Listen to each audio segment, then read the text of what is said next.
안녕하세요. 한양의대 의학교육학교실 김도환입니다. 이번 영상에서는 이 책의 13번째 챕터인 Assessment of Knowledge, 즉 지식의 평가에 대해서 다뤄보도록 하겠습니다. 교육을 통해서 학생이 함양해야 하는 영역을 크게 지식, knowledge, 스킬, 술기, 태도, 애티튜드와 같이 세 가지로 나누곤 합니다. 이 중에 이 챕터에서는 지식의 평가에 대해서 주로 어떤 방법이 있는지를 다뤄보고자 하며 그에 앞서서 평가에 관한 몇 가지 용어도 살펴보도록 하겠습니다. 술기와 태도에 대한 평가는 별도의 챕터와 영상을 통해서 다루도록 하겠습니다. 이 책은 이러한 말로 시작합니다. 평가는 가르침과 배움 사이의 틈을 메운다 라고 번역해 보았는데요. 교수가 잘 가르치고 학생이 열심히 공부하는 것도 중요하지만 그 사이에는 무언가 비어있는 부분이 있을 수 있고 그것을 연결시켜 주는 것이 바로 평가가 될 수 있습니다. 따라서 바람직한 평가를 통해서 학생이 더 잘 배울 수 있을 뿐만 아니라 교수 또한 더 잘 가르칠 수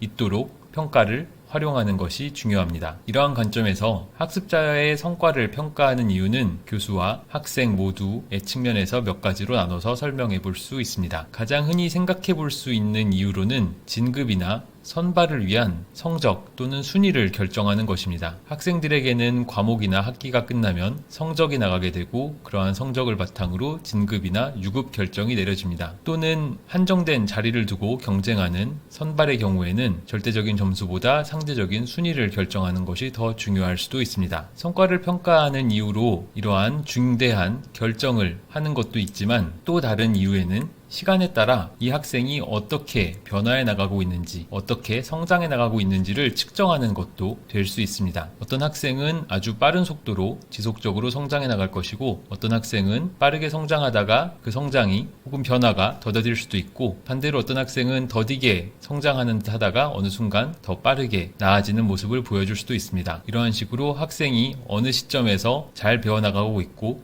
혹은 어느 시점에서 어려움을 겪고 있는지를 측정하는 것도 평가가 가질 수 있는 중요한 기능입니다. 학습자의 변화를 측정했다면 이를 바탕으로 피드백을 줄 수도 있습니다. 피드백에 대해서는 다른 영상에서도 다룬 바가 있지만 격려나 지지를 제공해 줄 수도 있고 학습자가 가진 약점을 진단해 주는 것도 평가의 중요한 기능이 되겠습니다. 다수의 학습자가 혹은 학습자가 집단적으로 어느 정도의 교육의 목표를 달성하고 있는지를 평가하는 것은 교수에게도 도움이 됩니다. 내가 이 정도 수준의 목표를 설정했는데 학생들이 이 정도 수준에 맞게 도달했을 수도 있고 내가 설정한 목표치에 도달하지 못하는 정도의 성취도만 보여줄 수도 있습니다. 혹은 반대로 내가 기대한 목표치보다 훨씬 높은 정도의 성취도를 학생들은 보여줄 수도 있습니다. 이렇게 교육 목표를 어느 정도 실현했는지에 따라서 교수자는 자신이 학생들에게 적절한 수준의 기대치를 설정했었는지 이러한 기대치를 조금 더 높이거나 낮춰야 할지도 조정할 수 있을 것입니다. 평가를 통해서 학습자에 대한 성취도를 파악할수록 내 수업에서 어떤 부분을 개선해야 하는지에 대한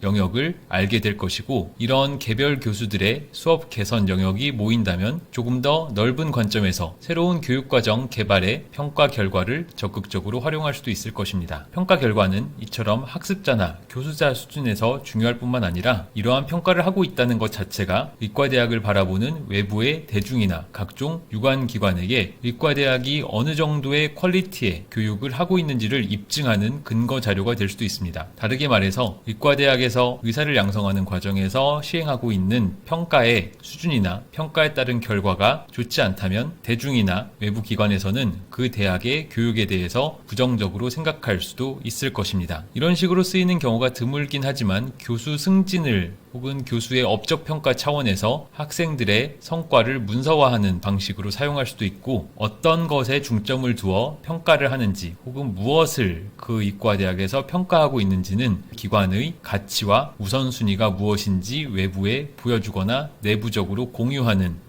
수단이 될 수도 있습니다. 마지막으로 평가에서 얻어진 여러 가지 자료를 바탕으로 교육에 어떤 부분에 더 많은 자원이 필요하고 어떤 부분에 더 많은 투자가 필요한지 그에 대한 정보를 파악할 수도 있습니다. 이렇게 열거한 여러 가지 이유가 다 성과를 평가하는 이유가 되겠지만 중요한 것은 이것이 모든 이유를 설명하고 있다기보다 어떤 평가든 하나의 평가는 이 많은 목표 중에 그저 몇 개의 목표에 관한 정보만 준다는 사실입니다. 달리 말해 아무리 하나의 평가를 잘 만든다 하더라도 그 하나의 평가만으로 이 많은 목표 혹은 이 많은 이유를 다 달성할 수는 없습니다. 따라서 중요한 것은 의과대학에서 다양한 평가를 수행하는 것입니다. 각기 다른 평가는 각기 다른 장점과 단점, 효용성을 가지고 있기 때문에 다양한 평가를 통해서 교육과정이나 학습자 혹은 수업의 다양한 측면을 이해할 수 있을 때 여기서 열거한 여러 가지 이유를 최대한 여러 가지 측면에서 도달할 수 있을 것입니다. 평가를 설명할 때 평가라고 번역되는 두 가지 단어를 흔히 비교해서 이야기합니다. 여기 있는 것처럼 학습자 평가에 대한 영어로는 assessment 혹은 assess라는 단어가 쓰이고 프로그램, 과목 혹은 교육과정에 대해서는 evaluation 혹은 evaluate라는 단어가 쓰입니다. 똑같이 우리말로는 평가라고 번역되긴 하지만 이 assessment라는 영어 단어는 주로 개별 학습자의 성취도를 측정하는, 즉 한 명 한 명의 개별 학생의 성취도, 이 학생이 어느 정도 도달하였고 어느 정도 미달하였는지를 평가하는 이 한 명 한 명 성취도에 사용되고, evaluation이라는 의미의 평가는 한 명 한 명이 아니라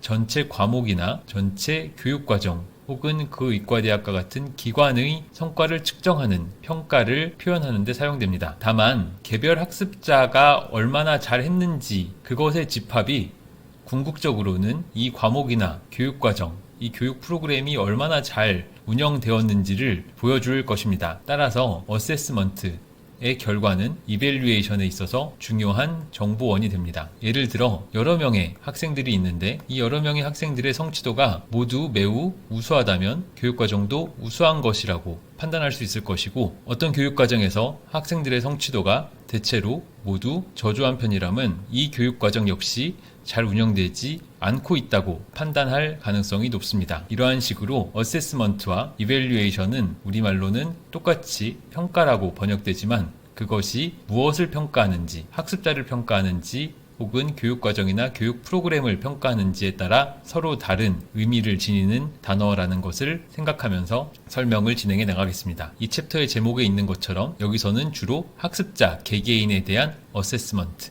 평가를 주로 다루도록 하겠습니다. 평가를 설명함에 있어서 형성평가와 총괄평가에 대해서도 한번 생각해 볼 필요가 있습니다. 형성평가는 영어로는 formative assessment, 총괄평가는 영어로 summative assessment라고 합니다. 그래서 여기서는 일단 줄여서 간단히 FA와 SA라고 썼는데요. 형성평가는 피드백을 제공하는 것을 중요한 목표로 삼습니다. 피드백을 제공하려면 학생이 어떤 부분에서 개선이 필요한지를 파악할 수 있어야 하고, 그것이 파악이 되려면 학생에게 이 평가 경험 자체가 위협적이지 않은 로우 트렛의 경험으로 수용될, 받아들여질 필요가 있습니다. 달리 말해 학생이 어떤 시험을 통해서 자신의 약점을 드러내는 것을 대단히 본인에게 위협이 되는 경험이라고 생각을 한다면 자신의 약점을 기꺼이 드러내거나 노출시키려고 하지 않을 것이고, 그렇게 되면 어떤 부분에서 피드백을 줘야 하는지가 모호해질 수 있습니다. 또한 일부 학습자는 이러한 형성평가를 성적에 들어가지 않는다는 이유로 경시하는 경향이 있는 것도 형성평가의 어려움으로 작용할 수 있습니다. 아무튼 이러한 측면에서 형성평가는 그것의 목적이 improve, 개선에 있다고 할 수 있고, 이에 대비해서 총괄평가는 prove, 이뤄낸 성취나 업적의 증명에 있다고 대조해서 설명할 수 있습니다. 총괄평가에서는 최종적으로 어느 정도의 성취도에 다다랐는지를 판단하는 것이 중요한 목표이기 때문입니다. 이러한 성취도를 바탕으로 진급이나 유급을 결정하게 됩니다. 이렇게 총괄평가의 결과에 따라서 아주 중대한 결정이 이루어지기 때문에 학생에게는 이 평가 자체가 상당한 불안감을 유발할 요인이 됩니다. 물론 일정 정도의 불안감은 학습을 조금 더 하게 만드는 동기부여의 요인이 되기도 하지만, 지나친 혹은 불필요한 불안감을 유발하는 것을 최대한 낮추기 위해서는 학생들에게 총괄평가에 대한 불확실성을 낮춰줄 필요가 있습니다. 총괄평가에 대해서 학생들이 조금 더 명확하게 알게 할 필요가 있다는 것입니다. 예를 들어 어떤 유형의 평가를 어느 시점에 할 것이며 그 결과가 어떤 식으로 채점될 것인지, 실제로 전체 성적에는 어느 정도 비율로 반영될 것이며 그 시험 결과의 활용에 대해서도 학생들에게 정보를 충분히 제공함으로써 총괄평가에 대한 학생들의 불확실성이나 불안감을 낮춰줄 수 있습니다. 형성평가와 총괄평가의 기능을 이렇게 improve와 prove로 대조한 것처럼 이 두 가지는 모두 그 자체로서 필요하기도 하고 각각 다른 기능을 수행합니다. 따라서 단순히 형성평가가 중요하고 총괄평가가 덜 중요하다. 반대로 총괄평가가 더 중요하고 형성평가는 그다지 필요하지 않다. 이렇게 이분법적으로 보기보다는 형성평가는 학생들의 학습을 촉진하는 기능이 있고 총괄평가는 중대한 의사결정을 내리는 기능이 있기 때문에 이 둘 사이에 적절한 균형을 갖추어서 두 가지를 고르게 충분히 잘 활용하는 것이 필요할 것입니다.